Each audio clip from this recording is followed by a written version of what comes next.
Well, hello, everyone. We are back with another episode of the Don't Wrestle Your Neighbor podcast, which I do believe we need to start renumbering again. I think we need to get back on the numbering because when I try to go into like Spotify and like upload these podcasts, finding a title is annoying. Like I want to describe what's happening and I want to have a number on it. I think that's what I want to do. Okay. So this will go down as episode 26. Did you just pick a random number? I mean, we could count. We could go back and count. We could do that. So we may do that at another time. So this could go down as episode 12, 13, 14, 15, 16, 17, 18, 19, 20, Whatever 21, 22, actual number it is. It could whatever go down number as that it actually is. But we're happy to be back on another episode of the Don't Wrestle Your Neighbor podcast. Yeah. I'm here with Evan and myself. My name's Trey. If you're tuning in, we love first. You. What? 1, 2, 3, 4. Don't wrestle your neighbor. Oh, don't wrestle your neighbor. So let's jump right in. As always, we have a Trey Tries It. And this week we are trying. We got a new easy snack for you to try. What I believe is because last week was the hot pickle, and that did something to me. No, but that's an easy snack. Right. We're getting into some territory here where we're going to have to start tackling some more difficult items. I know, and I'm really terrified by it because all of them that are like on our list like all smell terrible to me. And so it's like even the pickle last week, it smelled so bad in my opinion. Those pickles are so good though. Yeah. Well, we had our first person who like went and bought the pickles right after they watched the episode, which I am super happy about that. So that's epic. Try those pickles. We're out here being trendsetters, but not really because they've been out in circulation for a long time. Pretty popular pickles. But anyway, Evan, show us what we're trying today. We are trying a St. Louis staple, Old Vienna Red Hot Riplets, which, by the way, just very unique name for a chip. Yeah, Red Hot Riplet. Not the Red Hot Chili Peppers. Red Hot. Do you think they kind of stole off the Red Hot Chili Peppers? Hold on. When did these become? Usually there's a date, you know. Maybe on the back of the bag. Anyway, I just put you down a rabbit hole that I'm really sorry about. Anyway, I'm really excited to try these chips. I'm a chip lover. I really like just munching on some chips in the afternoon or late at night. And so I'm just hoping and praying. I've never tried this chip before. I'm hoping Evan, he loves them. I love Red Hot. I'm hoping that after I try this, like my sandwiches will never be the same. And with a little sandwich and chip action, Red Hot, what are they called? Red Hot Riplets will be in the circulation. But the problem is they're really hard to find. We had to go to 3 stores over the last week and a half. We had to figure out one location, which was Schnucks, that had them. And there was only 2 bags left. Well, no, they had more. Of the small bag, this is the 5-ounce bag. Right. That's fair. Yeah. But open these, dude. I'm looking when it was established. Old Vienna Snack Food Company was founded in 1936. Okay. By Louis Kaufman in St. Louis. The firm changed hands many times before folding in 1996. In that same year, somebody probably bought it. And the Red Hot Chili Peppers came out. I'd have to click into it.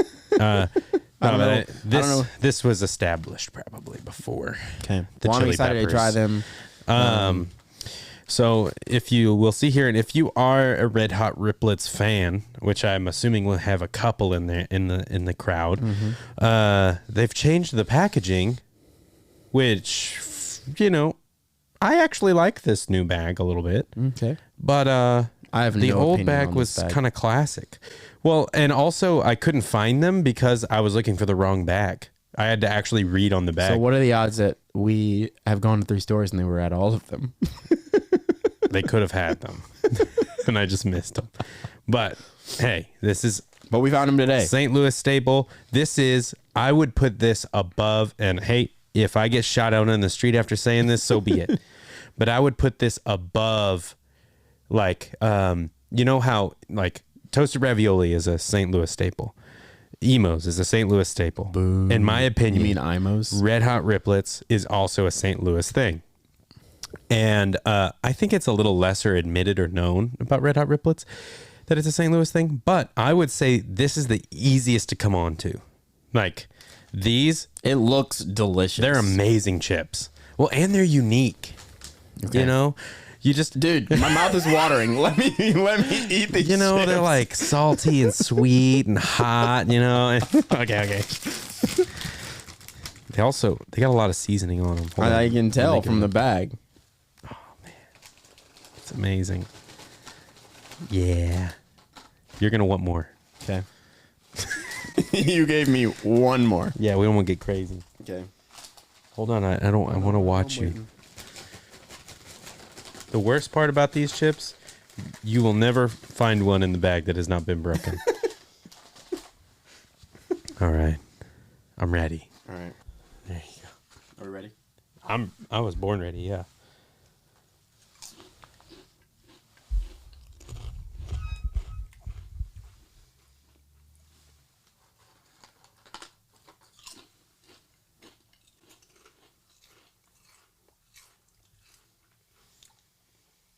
Yeah, man. Oh. That laugh. That's good. Yeah. Keep eating them too. Because they get heat. They get some heat. Oh. Oh, God. Almost gave you the whole bag.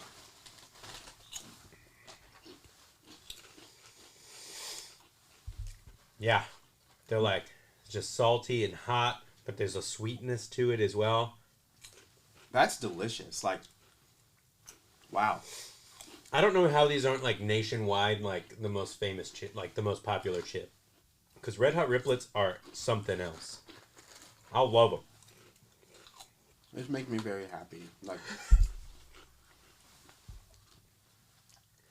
doesn't it feel good to discover something you didn't know about before and love it? I know. That's why I love doing this segment.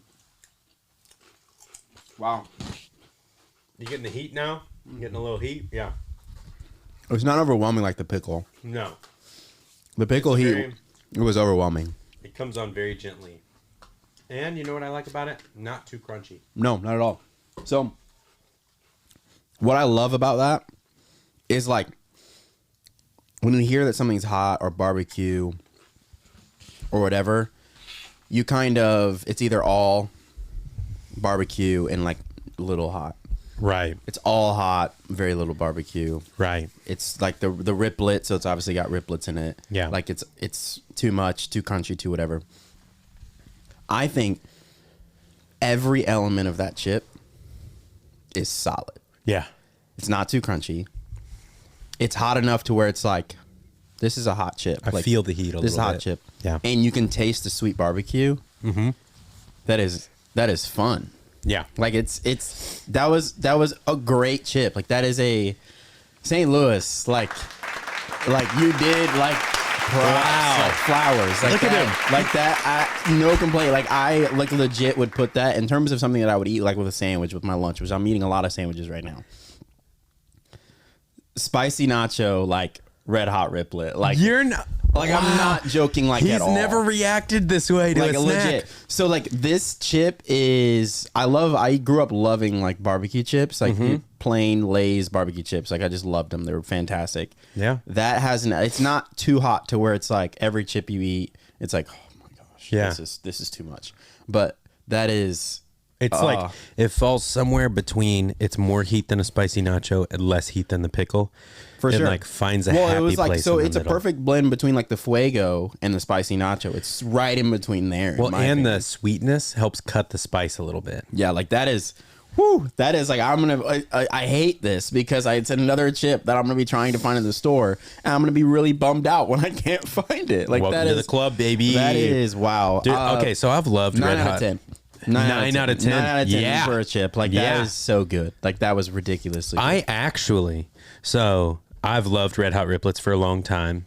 Big fan. First time caller, but big fan. And I would say at this point, after eating them today, I think the last time I had Red Hot Riplets was maybe like a year ago. I got a bag of them and was just like, man, that's the best. But I think maybe that has risen to like, that may be the best chip. I think it's a perfect chip. It's so good. I think it is every category. I think, and this is me personally, I think it may be the perfect chip. It's like hot, but not too hot. It's sweet, but not too sweet. It's barbecue, but not too barbecue. It's crunchy, but not too crunchy and not too soft. It's like all of the things. This is the one mark against it is that they do crumble in the bag. Fair. It's the one mark against it. Well, this chip to me is like Cane's. They decided that we're going to make this chip and this chip only. And it's going to be perfect. And it's going to be the best chip ever. And we're going to sell it, and people are going to want it. Like, it's like Cane's. Like, we're going to only sell chicken tenders. That's it. Yeah. Like, they're about the business. I will say, these things are addicting. I know. Like, give me more. you can knock out a bag of these, no problem. Like, it's hard to put them down. Like, this is... Wow. Well, we got to move on because we'll be here forever eating these chips. But that, like, definitely the best thing I've tried, like, so far. Like, that is... Wow. Like, that is so good. Like, the spicy nacho, it changed my world a little bit, but I had already tasted nacho cheese Doritos, right? Yeah. So this spicy element was like, whew, like, we on our way here, we bought some. Like, yeah. But that chip, man. Also, the hunt for these, you know? Yeah, I know that. I think that's a part of it, too. There was a little chase. You know, it's all about it. Yeah. But yeah, that's really good. Okay, I have a question for you that I've been thinking about this. I know you watch a lot of movies. You kind of talk about movies all the time, TV shows, that kind of thing. Boom, boom. Question that I had, because I was watching a video on Instagram a few days ago. What is the movie, 2 categories, that makes you the most emotional? Okay. And that moves you to do something or to moves you the most towards something. That doesn't have to be like an action or like it just more so it just moves you as a person when you watched it. So emotion, move, like it just moved you as a person in general.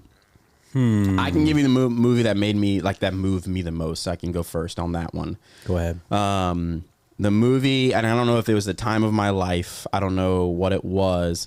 But The Secret Life of Walter Mitty, of Walter Mitty probably moved me more than any movie I've ever watched for a lot of different reasons. If you get that movie in the right like part of your life, yeah, it could be interesting. Yeah. Because I mean, I got it. Like I watched that movie came out right before I made the decision to go to Bible college, and so it's like that idea of like you're grinding so much to be famous or to get seen or to do everything, and you're missing out on like all of the beauty that's right in front of you.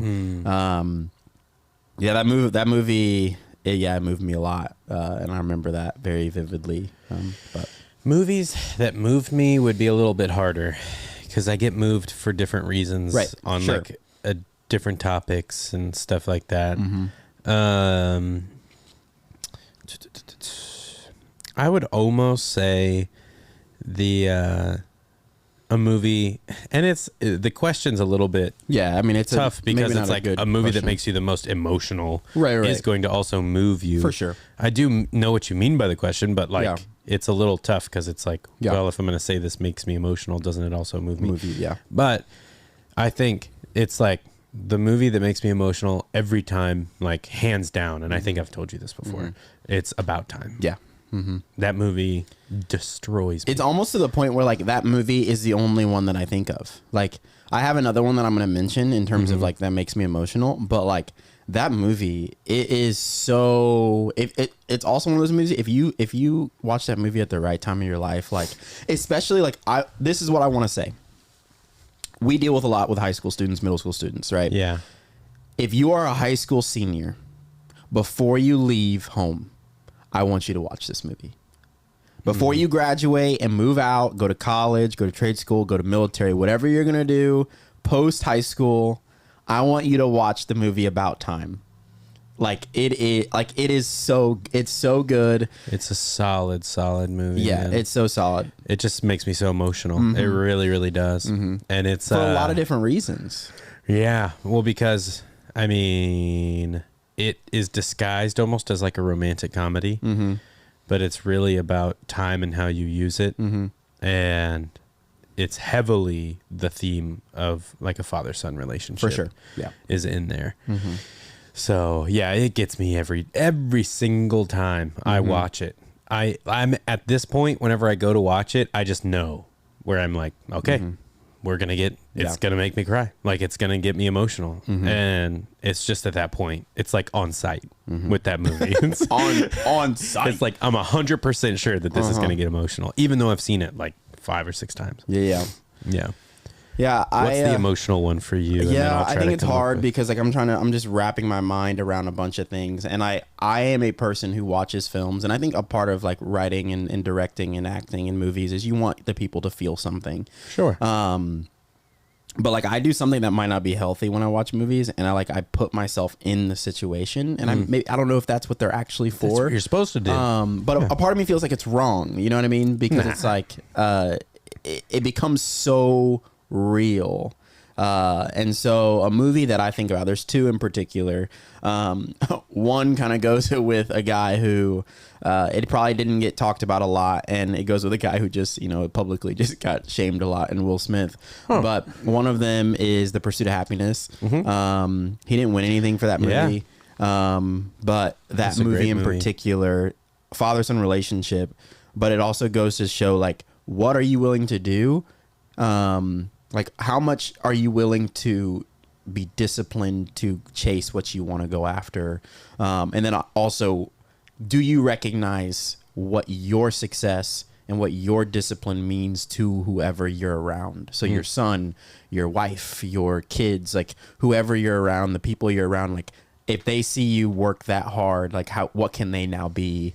The fact that you don't want to, I'm getting emotional just thinking about it now. Like what you put into the world, like you'll reap that. And that's a big deal. Would you say that's like the Will Smith movie for you? Yeah. So that movie, like it is for me. I think it's 7 Pounds. 7 Pounds is great. I mean, those movies kind of came. They were like back to back. It almost felt like. But 7 Pounds is another one that's kind of like along those lines.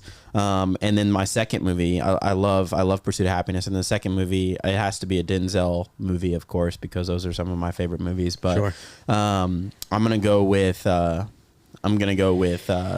John Q. Another movie that's not super well known. Another movie that's not super like, in the box office. I haven't heard that title in so long. In the box office, it didn't do super well. But another movie that's all about how much are you willing to sacrifice for the people you care most about. Like that moves me the most when I see it depicted in terms of movies or TV or whatever, how much you're willing to go out of your way for other people. And I think there's a lot of reasons that I probably move towards those things, but yeah, those 2 movies particularly are like the most emotional that I get. And I like any time that they're on, I have to watch them. So and I own them. So I think the movies that get me the most are like the ones that the theme is about time. For sure. And I didn't mean for that to pun like that, but where it's about just like how you use your time. For sure. How are you wasting your time? Like, all of that stuff. That stuff really moves me. I think, we've talked a little bit about Interstellar a lot too. I was just about to say that. Where that is a theme. Like time is a really big theme. So that's another one that does move me, just in terms of how are you using your time and with your family and with your friends, and how are you giving of yourself, and what of yourself are you giving to them versus like what you do for a living and all of that stuff. So that stuff kind of interests me. But I don't know. It's kind of hard for me to come up with one that it's like this one movie moves me the most, Do you have a scene? Would it be easier for you to? Oh, I don't know. I understand. I know you watch a ton of movies. So many. One movie in particular that I find interesting, a war movie, that I've watched a whole bunch of times, and I just think it says a lot of really interesting things about sacrifice. What's the movie? Fury. Okay. That's one that I have watched a lot and kind of analyzed a lot, and just been like really interested in what it says about family, or the people that you live with, right? And sacrifice, and what you're willing to sacrifice for those people. Yeah.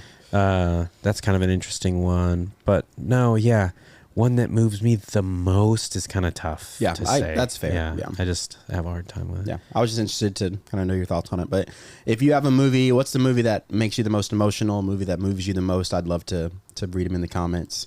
Let us know. Maybe we haven't seen them, and we'll hopefully get to check them out. But yeah, anyway, moving on to our final segment before we gonna jump off here. We have some questions, our mailbag. We forgot our mailbag, but we have our virtual mailbag. We have our virtual mailbag, and we did get the questions that were in the actual mailbag sent to us. Mm-hmm. And so we're going to go ahead and ask some of those. The first one comes from COVID Courtney, or Courtney Jenkins, who is one of our volunteers. AKA. Yeah, AKA COVID Courtney. But the question of the day is, if you were a mouse... Does she even watch this? Huh? Does she even watch this? I don't know, but hopefully I'll let her know that she needs to watch it. But if you were a mouse, would you be a house mouse or a street mouse? I like this question. Like, this is the definition of a Courtney question. I'm very happy about this. Do you want to go first or do you want to go second? Mouse? I don't know if I can answer the question right away, but I have a lot of thoughts about the question. Yeah. So obviously house mouse benefits 100%. Like, there's always food around. Well, it's like risk reward. There's always food around. It's always warm, but people are trying to kill you. Always. Unless you find a little cubby. And you don't take too much food. Exactly. The street mouse, kind of, you have some freedom to kind of do whatever you want, but it's kind of chilly out there. You're having to fight with other mouses. You're having to scavenge for food. But then, of course, you got the Ratatouille situation. Where you can become a chef. Yeah, a street mouse into a chef mouse. So, I don't know. Where people love you. That's a tough question. I don't know. If I was a mouse/rat, would I want to do something good with my life like the Ratatouille mouse? What was his name? Was his name not Ratatouille? No, that was the dish that he made. Oh, cool. I don't think I've seen that movie before. Oh, really? No. It's a really good one. Okay. You'd like it. Okay. You really would. Okay, I'll have to check it out. Yeah, I definitely haven't seen that. Or would it be like a Ratigan situation, from like Great Mouse Detective? Ratigan, evil, dude. Evil. Dude got evil. Yeah, he did. So, I don't know. Or you could be a great mouse detective. A mouse detective? Ooh. What kind of crimes would you solve as a mouse detective? Or would you be like, why am I forgetting? Fievel? No, Jerry and yeah, Tom and Jerry. Tom and Jerry. Always getting chased by the cat. That's a house mouse. That is house mouse. Oh, I didn't even think about cats. Mm-hmm. Whoa, but there's also stray cats though. So That's there's true. a lot of perils. What would you say? I think if I'm just being honest, I would cop out and I'd say I'd probably be a blend, right? That'd be a cop out. Right. But probably I don't like just being outdoors, in terms of like just survival, in terms of just, I don't. You'd want to be the old house I mouse. Definitely would like the security. But I also think I love how seriously we're taking this question. I want the security of the house, I think I would like the security, but I think I also wouldn't mind the thrill of being like, oh, I might get got today. Street mouse. No, I'm saying of the house. Right, because the people might be like, oh, we got a mouse. We got to hire somebody get rid of to them. Yeah. Get rat poison. But then maybe you got to go to a different house and then you got to become a street mouse for a little while. Yeah. And then that transition would be harder. I think I'd be okay with that. Rather than being a street mouse. But what if you were born into the house mouse lifestyle? And you never knew anything else, and then you got to go to street mouse lifestyle. Kind of like a zoo mouse, like a zoo. Like if you were a zoo animal, and then you have to go out into the wild. And yeah, I don't know, man. I don't know that I would be built for that. I'd probably say I'd be a street mouse, but I'd be looking to get into the house mouse game. Right, but don't you think I would be a house mouse? Well, all house mouses were street mouses at one point that came in. True. And then they started their little mouse family. This is nice. And then the mouse family, their house mouses. We are really into this whole thing. Thank you, Courtney, for this question. Yeah. So that's where I'm at. Okay. On that question. Let's go to the next question. All right. Next question is from Ava Turner. Have you ever thought about doing a podcast live? Oh. I think that would be fun. We've thought about it. I think we've talked about it a little bit. I think some of our students, we probably get this on, well, high school students for sure, you get this on Wednesday nights. You know, Evan and I, we love to argue and go back and forth. And so a live episode would probably be pretty fun. I think it would be a little bit hard to do with how we kind of run our show. But have we thought about it? Yeah. I think it would be We've thought about it and talked a little bit about it. Yeah. So, yeah. But for sure. Good question. Good question. Next one comes from your favorite student. So you know who you are.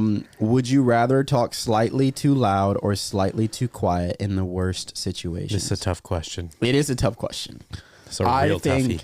I think because there's a certain element that, what do you want to be known about? Like, what do you want to be known for in this question? I think you have to think through. I think, do you want to be known as a person who talks too loud or talks too quiet? That's both rough. It's both hard, because I don't want to be known as a guy that right. And then somebody walks up after he leaves and goes, "Man, I just cannot hear what that guy's saying. He's so soft spoken." Right. Like, I think that would I feel like that would attack my pride more than the other one. I think I would probably rather be a little too loud.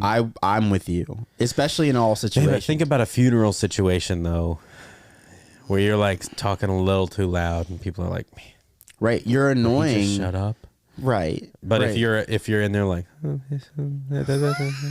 then they're like, respectful talking. But that's the only, in the worst situations though. Like, is that the only because situation? in a funeral situation wouldn't be the worst situation. Imagine for being talking too quiet. Imagine being in like a life or death situation. You're like,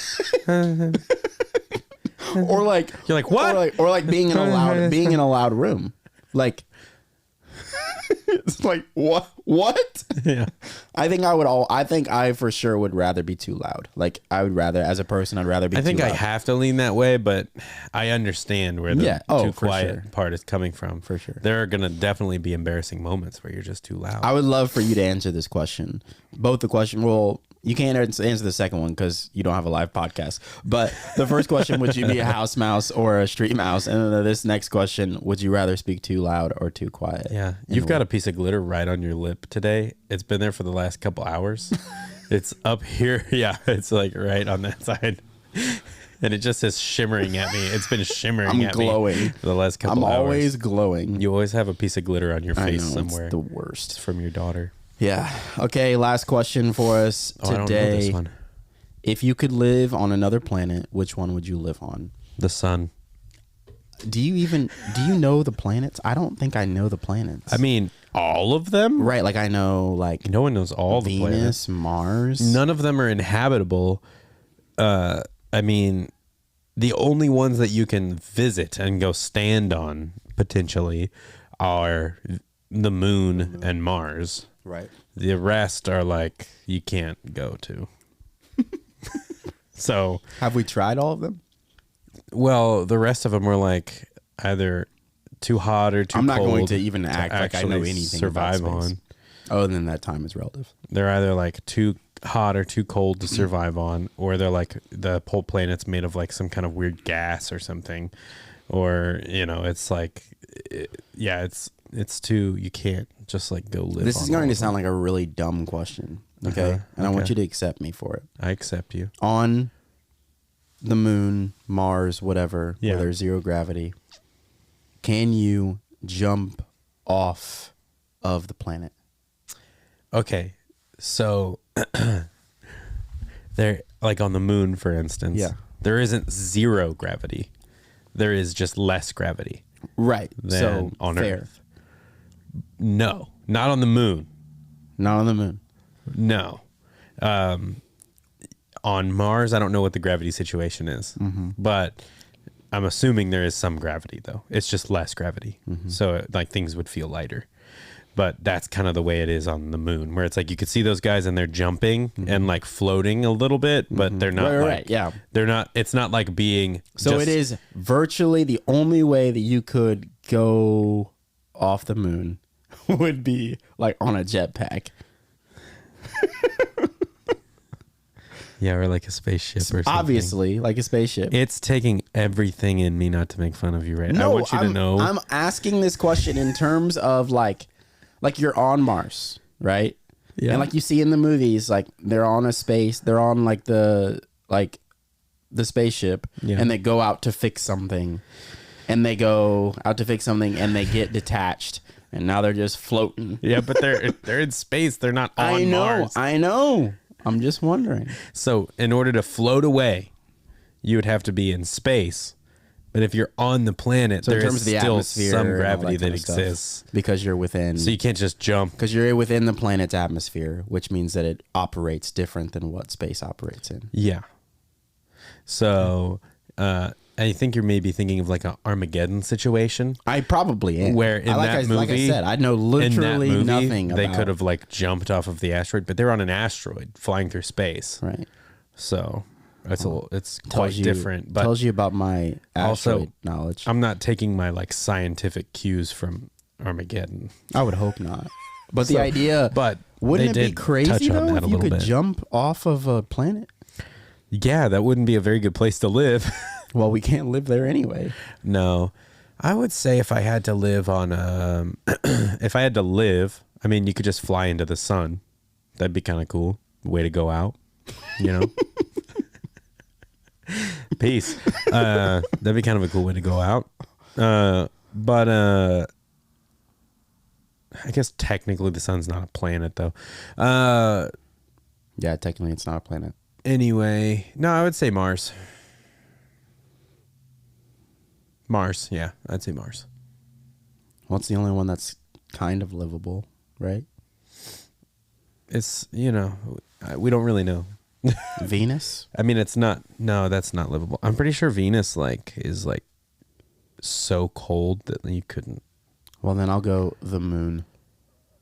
Because it's the ones that are like so far from the sun that you can't even go to because they're like, it's icebergs. Crazy. Yeah, it's like I don't know, it's weird. Like we can't. I think the only planets we could actually go visit the surface of are Mars and the moon. I'm not 100% sure on that, but me either apparently.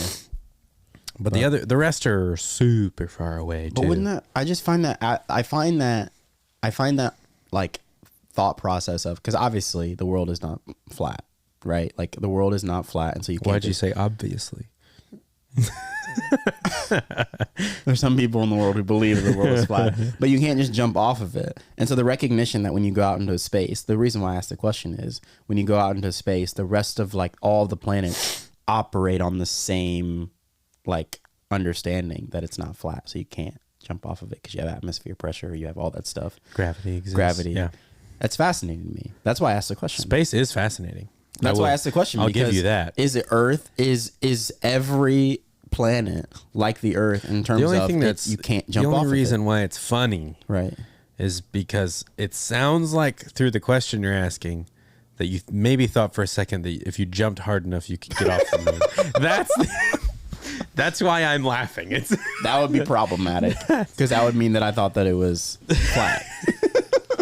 So I get what you're saying, but isn't that I think that's fascinating. But we got to move on here. But yeah, of course, I think that's I don't have the brain width to like think about space, nor do I think I want to. But that's why I love movies like Interstellar, because it kind of plays with those things. Yeah, it breaks my mind a little bit, but it's fascinating to think through. Have you seen Ad Astra? I have. I watched that with you. Oh, you were there. Yeah. Yeah. I love space movies. Mm-hmm. I think space is fascinating. Mm-hmm. What planet would you live on? Would you do Moon or Mars? I mean, the moon, I guess. I'm picking mainly based on the movie The Martian, because he was able to grow potatoes there. Not to say I would be able to do that, but or that anyone could do that. Yeah, but he did in that movie, so that seems cool. Yeah. Anyway, thanks for tuning in with us. Once again, what planet will you live on? Favorite student? I don't know. But we will see you next time. We'll see you next week. And remember, don't wrestle your neighbor. See ya. Bye.